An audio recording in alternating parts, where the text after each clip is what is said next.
life experience that might help you, because we are studying here, but if we cannot put in a real practice, you have a lot of knowledge, you are gathering all the information of different subjects. When time comes, to implement those, it's very important, how you implement it. Entrepreneurship is something, it's a process, how you want to become successful, what would you do to become successful. That is most important, okay? So the process is, there is so many factors comes, I'm willing to take risk. Like a lot of knowledgeable people cannot be successful in real life. And the reason for that, because when times come to recognize that this is a project to move forward, or to stop, do or not do, there where they get stuck. And when you have a lot of knowledge, sometimes, with a lot of knowledge, but you don't have a guts to do something, like many successful lawyers, they are best lawyers, they have so much knowledge to do things in life, but when time comes to, if you go to ask them, do you like to become an investor or do you like to move forward in this business? They would say, or they will study so much, they will go into details and, some not important factors that you may want to take those risks. Every business has a risk, right? But they are not willing to take their risk because they study so much, because every little thing they think can be a difficult. When I was building a hotel, they talked about Hilton Hotel. I like to really talk about that, okay? But before I talk about that, let me ask you, how many people, student here in a life, they're looking for, after you finish your MBA, looking forward to getting the job? How many? Can you raise the hand? That who really want to work? How many students are sitting here that their parents are in business? Can you raise the hand? How many students want to get involved in their parents' business? Can you raise the hand? How many students like to start their own business? How many? Now, here so many students have not raised their hand. I don't know what they want to do. That's important, that you need to have a commitment in life. And you can do anything. Anyone can do anything in life, if you have a goal, specific goal. Okay? Let me talk about that. I was looking forward to building a hotel, and there is also with a shopping center. So I was looking forward to find an anchor tenant. And then I made a arrangement to meet with the president of the one big company, to get the franchise. So I went to franchisor, discussed the project, and I said, I'd like to, start your restaurant in this, shopping center as an anchor. So they said, okay, I gave them all the information they needed to make the decision whether they will approve the site for that or not. And they said, 1 month goes by after my meeting. I was looking forward to some kind of response from them and I did not see any response. So I called again to the franchisor and I said, Mr. So-and-so, I would like to see you again. He gave me time. I went to see him, discussed the project again, and he said, you know what, Mr. Patel, will send you a letter tomorrow. Project looks good and we'll approve your site. And sure enough, 2 days later, I received the approval. Then a week after, I went to my office and I was looking some trash mail, there was sitting, the pile of mail was there. And I started going through those mails and I find the letter that was already written by the same company. And I opened up the letter and the letter said, and that letter was, actually came week after, but in my office they thought this is not important, so they had pushed out in all other not important mails, And when I read the letter says, sorry Mr. Patel, your land and the location does not meet our criteria, so we are not approving your site. Understand? Now, what I want to tell you here, let's say if I had actually, if that letter had came in my hand and I have read that letter, what would I have done? I have just say, okay, they said no, and you can't do anything, right? It's gone. However, I did not know about that letter. So I continue making the effort to make a call again and meet with the president, and ultimately he said your location is approved. So what I'm trying to tell you, in life, never take an answer no as a no. If you want to do something and someone says no, and you stop, then you fail. But if you, even someone said no, and you just want to do it, and you continue trying, and you can become successful, So it's a strong willpower, strong desire, burning desire that what you really want to do in life, okay? And if you try that way, nothing can stop you. When I was building this Hilton Hotel, it was an oceanfront location. And when you try to build a Hilton Hotel, normally I'm talking about year 1977, 76. In that time, when you normally you don't find people building Hilton Hotel which are individual people like husband and wife as a joint tenant building a Hilton Hotel. That is not the case in a normal situation. Mostly are a large corporation building the hotels. Okay, so jealousy is there. You don't see that, but they say, well, this Indian guy is coming here and getting such a great location, building 5-star hotel. They will not. You don't see it, but in decision-making process, you can realize that they are not happy. Okay, so what happened? When I was trying to made an application first for a conditional use permit. In US, when you try to build a hotel, that local government, you go and apply, get your conditional use permit. Then, on a basis of that, you can move forward with your final plans, and ultimately you get a building permit to build a hotel. So, first process that you apply to planning commission, for getting the permit. I made an application, and then there is a hearing. A normal planning commission hearing starts at night time, 7 p.m. and runs to 11 o'clock or midnight at night. So the time came for my project. There was a public hearing, and then about 500 some community people, who were living behind the location that I was planning to build a hotel. They all come together like a gang, and they all one by one gets up and oppose the project. Everyone says that if you will allow this hotel, it will block the ocean view for place where we are living. So please do not approve this project. They are all, saying that to the planning commissioners. Ultimately, I had to take a stand and say response to all that complaint, because everyone has the same problem. So I said I sympathize with them. All these people have a very real point, because if I will build a Hilton Hotel or any hotel here, it will block their ocean view.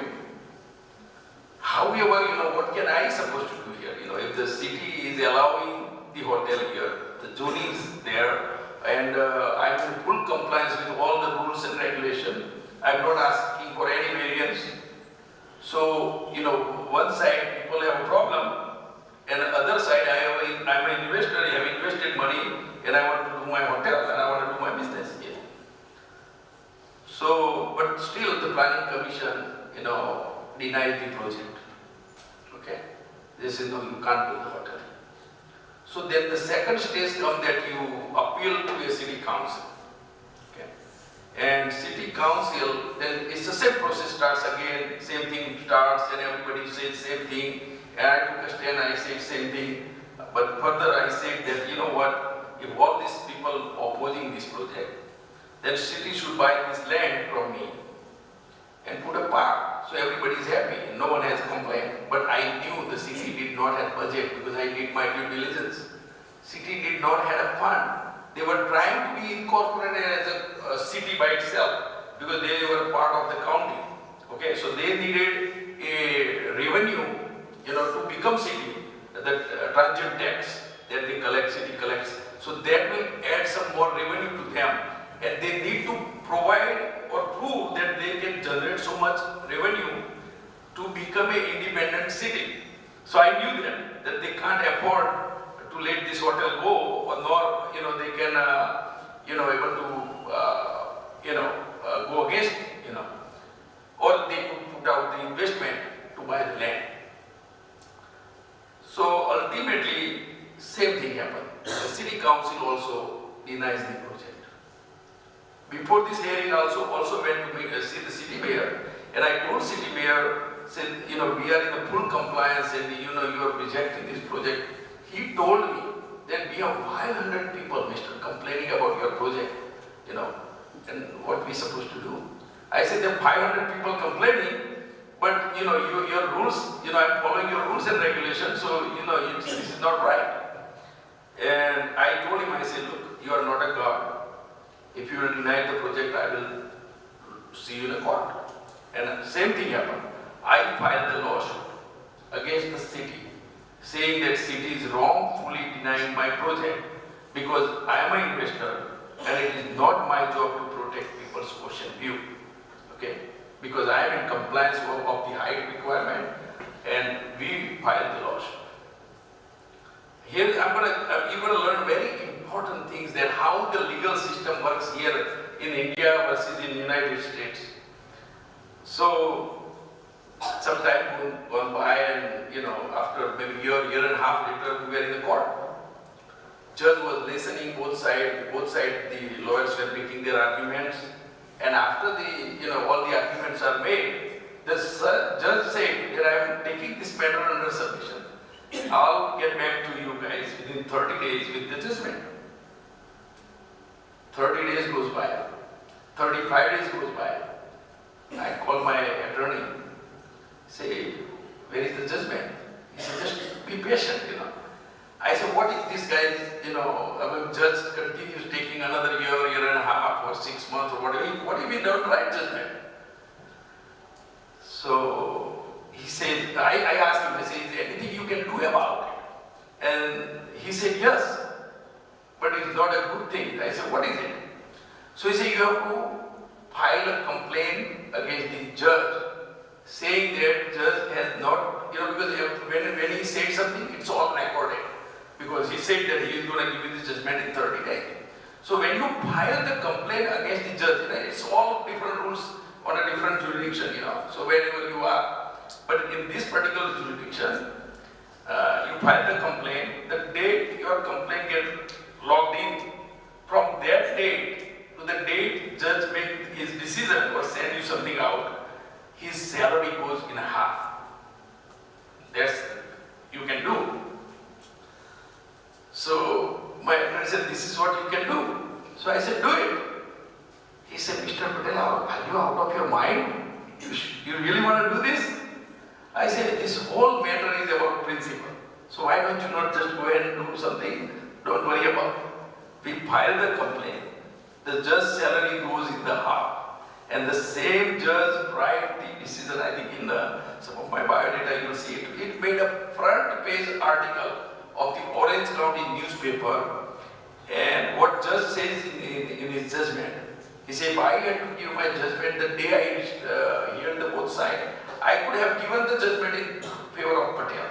But at that day, I could have granted him conditional use permit. Okay? And then he would have a same problem again. Those people will harass him, will not give him a building permit, and then he will be back again to this legal system. So I was searching that does it comes under my power that I can grant him a building permit instead of conditional use permit. And he said, yes, after researching, I have a power and authority to grant him a building permit provided his plan gets signed by a licensed engineer. And he granted me a building permit. Now, would this be possible in India? I mean, in India, if you go against the judge and then say judge salary, when his salary is cut in half and he writes we won the case. Then those city inspector, everybody still when we are building the hotel, and I got their land for very little money. Normally their land was worth 8 million, but we bought from the excess land from Calgras. So this is another thing, that how you buy. When you want to do business, you need to, your initial cost of buying something. So, and we need to bring the utilities from about 2,000 feet away. There was a risk. What if you don't get an easement to bring the utility? Somebody doesn't grant you the easement. What if the utility companies become terrible? They want to give you a hard time. And exactly that happened. I have a hotel is now all completed. I want to bring the utility to the hotel. And this utility company, when they said, when you pay the connection fees, utility connection fees, they say your fees will be $800,000. And in my project report, in my cost breakdown, I had only provision for $50,000 for utility connection. $50,000 versus $800,000 utility connection charge.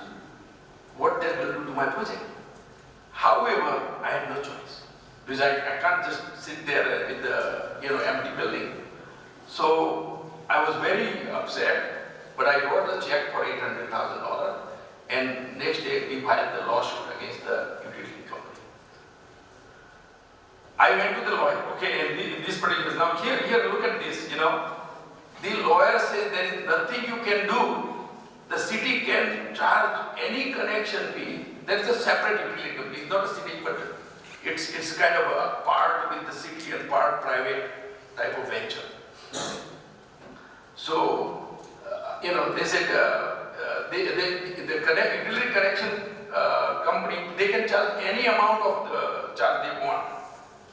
And that was, they were robbing almost everyone. They can, whoever they see and whatever they want to charge, which was not right. So state of California has introduced a very special law just 3 months before, but still that law was not helping. The law says that they still can charge anything they want to charge. However, when they collect the money, they have to put that money in a separate account. They cannot come into the fund. They cannot use that fund for operation of the project. There was a lot of rules, and then every year they have to account for that money, and that money can be only used for expansion of the plant capacity. And we found out that they had not done any of this. So we filed the lawsuit. And a year later, when the matter went into the court, we collected with our damage and everything 1.6, double the money. So understand. So in a life, what I'm trying to tell you guys, when you decide to do something, don't stop. You need to have courage and move forward in the business. I would like to impress you guys in a life. Don't look at just only thing you can do and go to work for somebody. Okay, prepare your mindset that after learning or after having the 2 years of course and you have master degree in the business administration, and you have all the skills to your skill, and this is something to the staff I would like to say, prepare the student not to only for job but to be successful in life. Teach them that what they need to do to be successful, and which you are teaching. The courses are there, but a lot of time having knowledge and implementing knowledge, it's important. So teach them how to implement what they know. The other thing that I want to tell you must have a solid plan. You must have a good business plan when you want to be successful in business. Okay? If you are trying to do the partnership with someone, you need to know who you are partnering with. It's very important. Are they share the same vision that you have? They may have a different vision, and that might not work. I think this 2 years knowledge, the education that you have is very important for you. Because people, let's say if someone does the business with no knowledge and someone does with knowledge, makes different. However, I want to give you one example. You know, when I was running the election for president of NFIA, and when I became president, in Surat, they hosted the lunch for me, and I went there and speak to all those diamonds industries people, you know. So after lunch, they were trying to show me their industry, and it's probably, how many people have seen that Kiran export in Surat? Anyone? Yeah, I was there. I had lunch there, and after that, you know, there were two partners. They were running this industry, and I said, am I in India or in the United States? It was so neat and clean, and just perfect, you know. And the way they were running the whole operation, I asked a question to the partner. I said, what is your education? So he said, I have only gone to the school and studied only up to fourth grade. Okay? And running a multi-million-dollar operation. So then they will continue showing me, and I say, well, maybe his partner must have at least some business knowledge, right? So I should have not asked, but I did ask. I said, what is your education? He said, I have not gone to the school at all. Understand? So, what does this tell you? Okay? Having knowledge is important, but then also it is equally important that how much guts you have, how much daring you have, what can you do? Okay? So you have all the knowledge and you have those guts, you can do much better job than what they have done, I'm sure.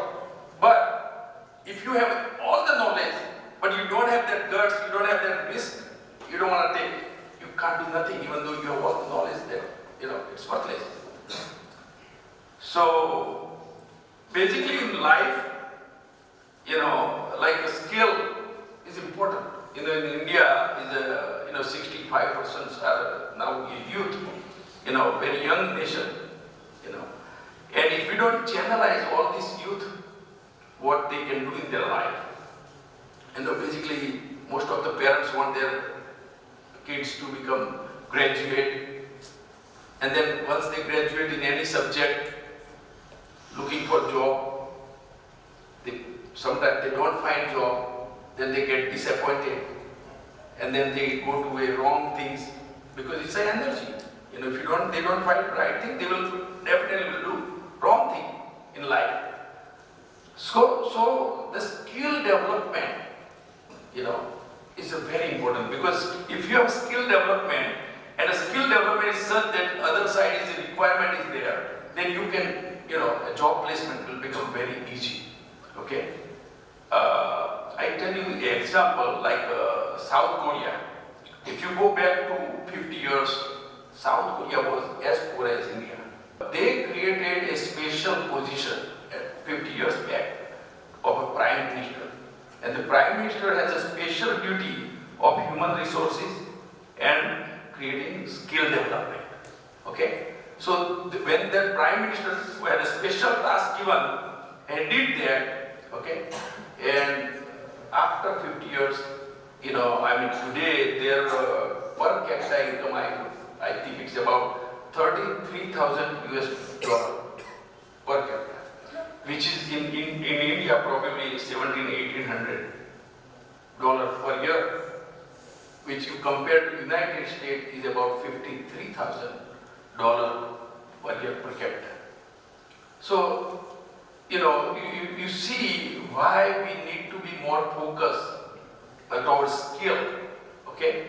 And if we can train our students, you know, where they are really trained and not going after actually any particular degree, but if you have really specific skill and there is a needs of skill on the other side, the job placement and getting job is much easier.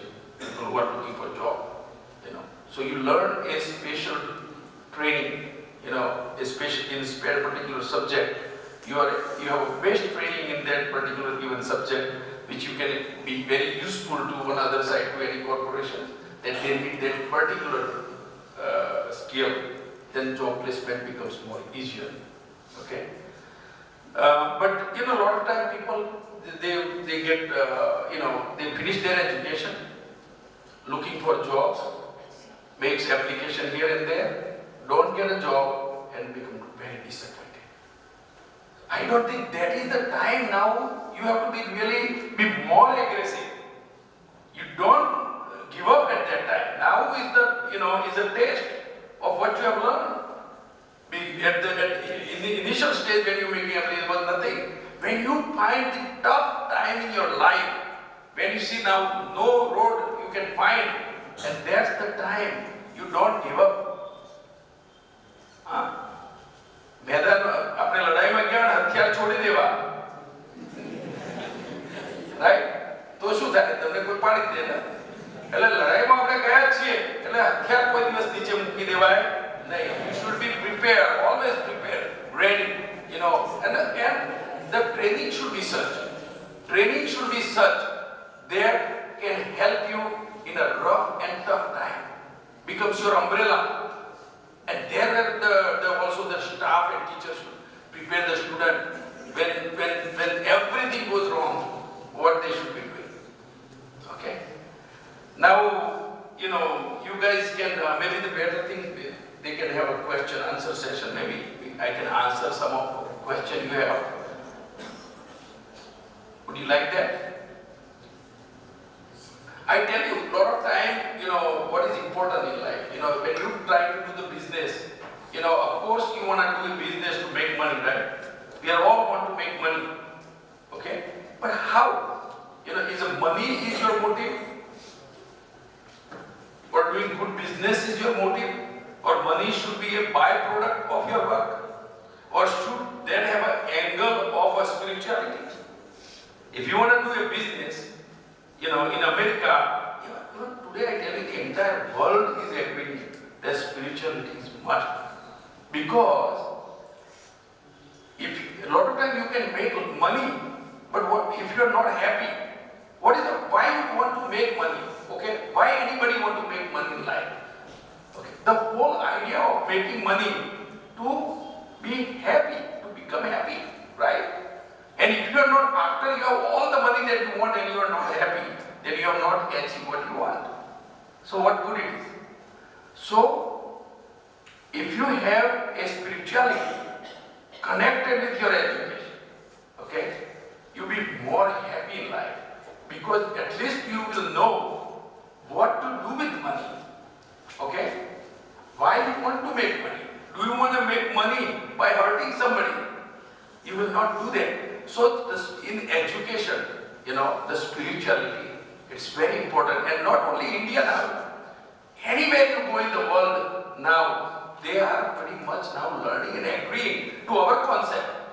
Look at our yoga. Our yoga has gone all over the world. Okay? So, what's happening here, that all the good thing and good quality the India has, the other country is adapting, and we think, oh, we got it. We have it, so we have no value. We don't see the value, which now the other nations are seeing it. And what we are doing, what is not valuable, their waste, we are adapting. What they want to throw away, say, no, it's a good thing, come on. And we are trying to adapt. So where are we going? You have to be very, very careful in life. That we always, in order to be successful, in order to make money, or whatever we do, it has a good purpose. Okay? Like in, I tell you, our mentality, I tell you, when we are running the hotels, before hotels we are running motels, okay? In motels, when your motel is sold out, a lot of our people will put outside a sign, sold out, so they can go to sleep. Understand? People drive and say, oh, this hotel is sold out, I can't get a room. So the customer will walk away, right? Go to another hotel. Is that a good practice?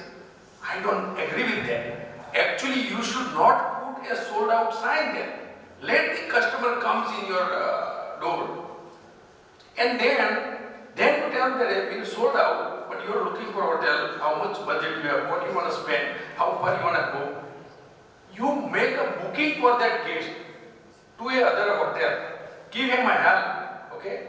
And if possible, if you have an extra person sitting by you, have him drive to the hotel or help him to how he can reach there. You think that next time that customer, you have created a friendship, right? When he is looking for a hotel and when you have no vacancy, he will come to you. So we are, a lot of time we are losing this potential. A lot of time people, complain, but I think the complaint is the best thing for business. If you have positive attitudes, the guest comes in and complains about something, you learn something that you have not learned. Where the problem is, so you can rectify and you solve that and become more successful. A lot of time, if you have, let's say, you walk into a restaurant and they try to provide a total guest satisfaction, full guest satisfaction, total guest satisfaction, which is very important in today's business. Okay, you are in a big competition. And you want to compete, what would you do? You have to do extraordinary things, something unique, something better, something others are not doing. Okay? So, when guest walks in or the customer walks in a big restaurant and there is a red phone and it's written there, say if you have any complaint, call to the corporate office, right? The phone. What happened? The guest walks towards the phone, the staff working there, they'll be very alert. So be careful, the guy is walking to pick up their phone and going to complain. No one wants to complain.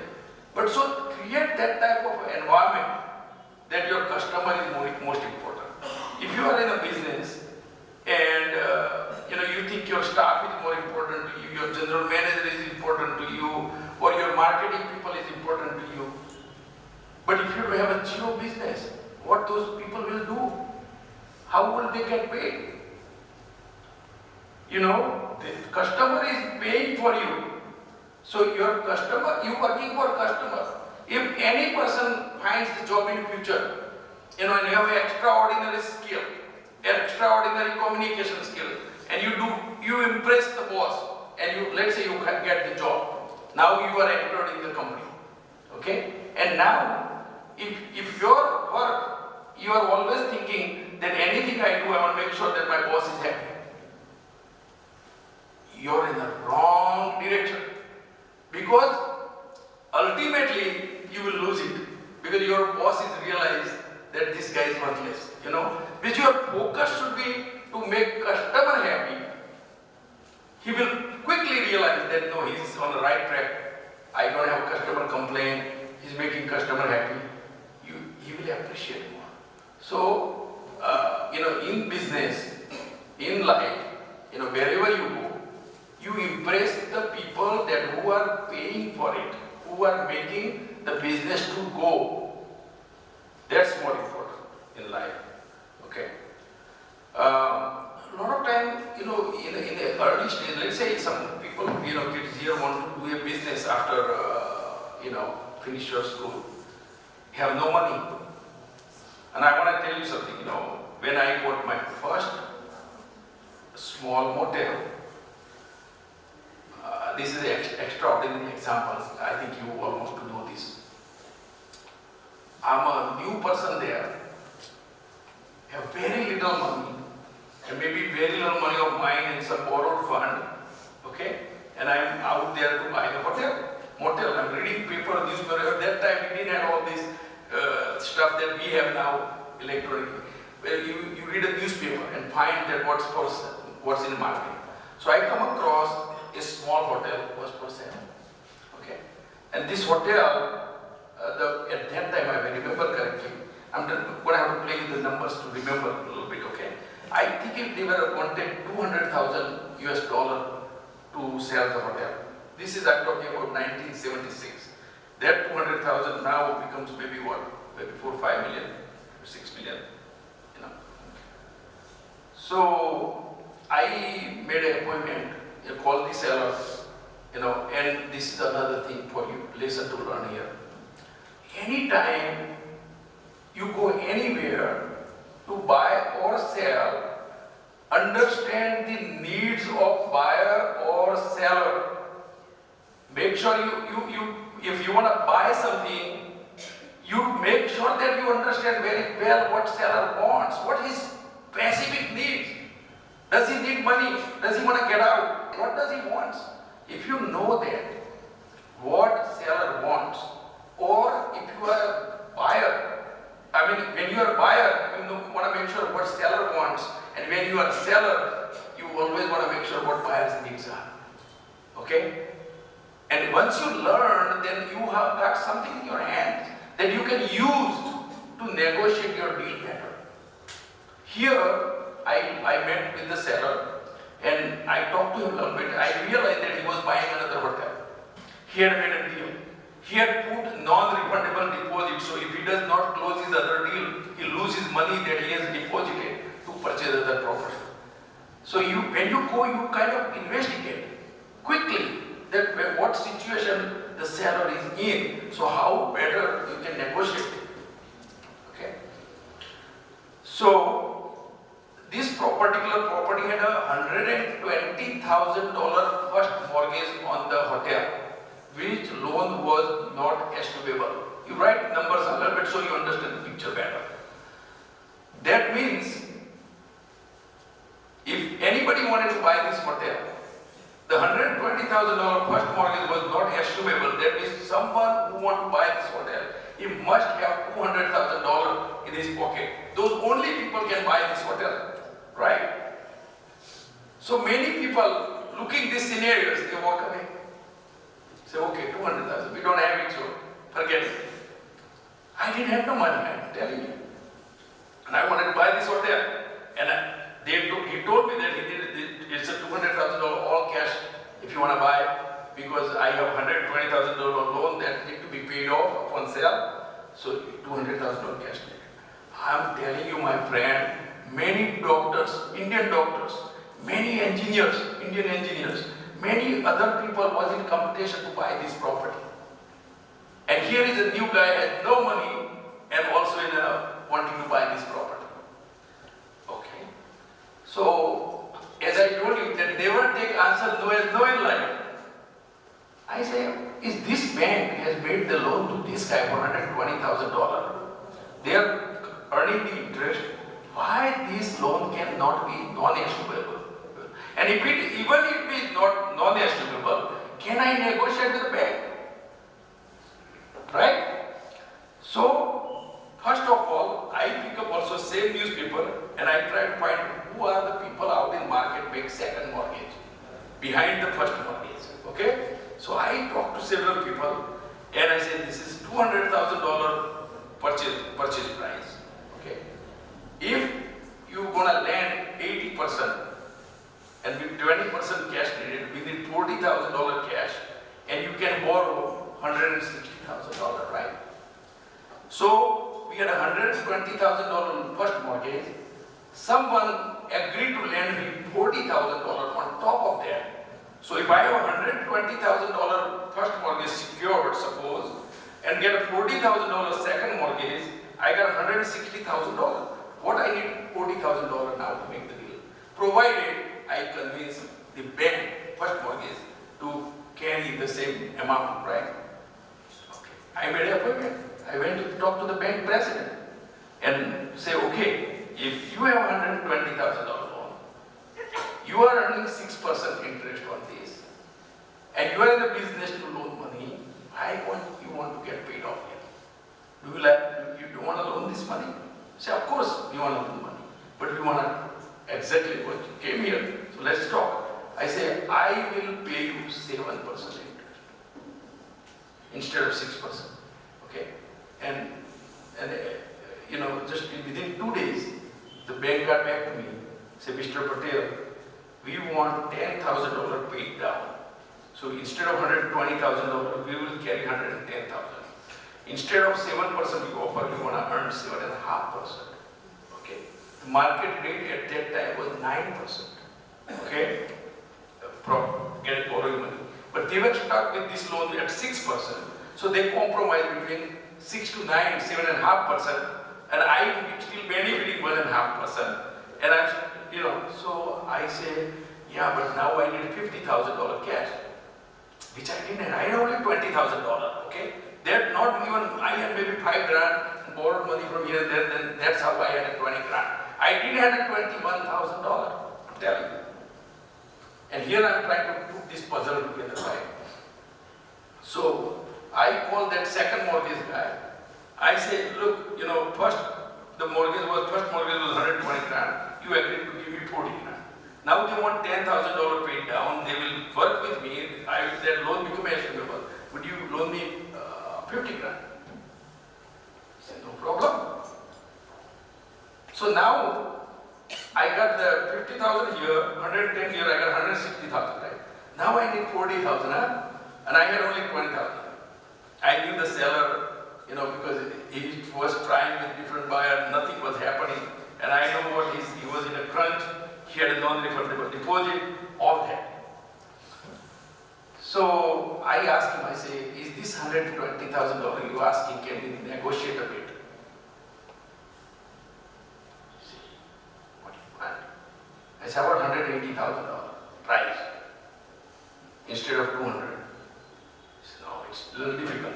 How about 190? I said, okay. So we reduced the price to 190.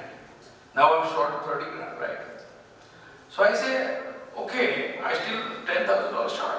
So I asked seller, I said, look, we agree here, but do me a favor, because we still have to mark this property at $200,000 because my loan structure, the second mortgage guy was looking for 80% ratio. So if you say the price reduced, I'm going to cut. So let's keep it the price here, and we have a side agreement that your actual price has been dropped to 10 grand, but we'll continue with this $200,000. He agreed. Okay. Then I said, one more thing you need to do for me. He said, what? I said, you're going to get all cash, right? The bank is getting, so whatever the money remainder after paying off his loan, he was going to get cash. So he said, how about you carry $10,000 on a side note, not in the transaction, because then that 20% ratio, all these things does not work. So I said, on a side note, would you carry another 10 grand for 6 months? Now you tell me, if you were a seller and have a non-refundable deposit, and no one is still putting this puzzle together, and $10,000 carry, would he not carry? He said, of course I will carry. Sir, I opened up in escrow, I made this deal and I closed the deal. And I purchased the property. And many of doctors and engineers came to me and say, Mr. Patel, how did you do this? Where did you bring all this money? They didn't know. They thought they need 200 cash. Okay? And thereafter, those doctors, those engineers, I really utilized them. Whoever were the buyer also, I met them. And they knew that how I put things together. And when I start buying other property, they become my partner. I was using my brain, they were putting their money. Understand? So things can be done. Okay? When I was building hotels in the United States, we had an investor lined up. I had to make a selection that, do I like this person?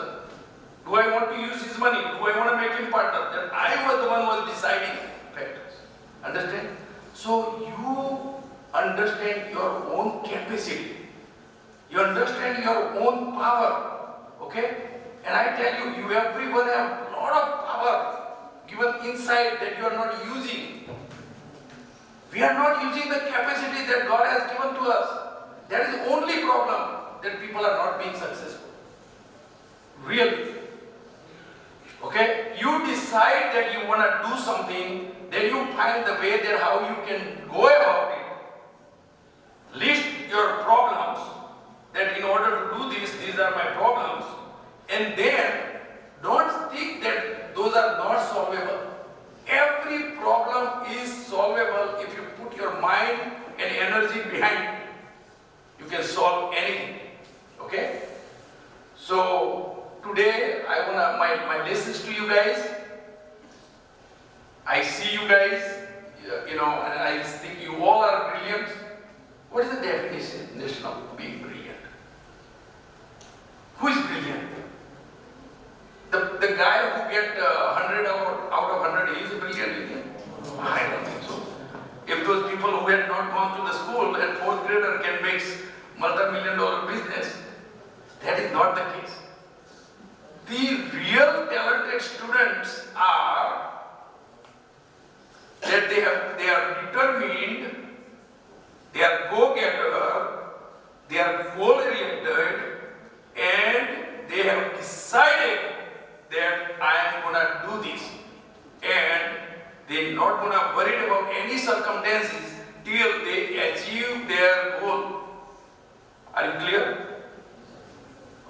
So you can do it. Everyone I see here are very strong and very capable. And you can do anything. Just decide first, make a goal, make a business plan, get ready, list your problems. These are the stuff in my way to make this thing happen. Try to solve one by one. Okay, take one item at a time and fix it. And you can do the wonder. I have done the wonder. When I was going to the college, I was a student of MC Science. My father was a poor farmer. I went to the college, and if I don't wash my pant at night, I have no pant to wear in the college because I had only one pant. Understand? When I got my visa to go to USA, my father didn't have no money to pay for my ticket. And when I finished and I made their money, even when in the process of making my money, my mind was here in India. I never wanted to get this Indian citizens, US citizenship. Never wanted to give up my Indian passport because I wanted to come back, share my knowledge with you guys, and someday I can help the student like you to be successful in your life. Then, those people who has paid for me, make my life successful, then it's a time for me to pay it back. And that's why I'm here with you, and that's what I'm doing. So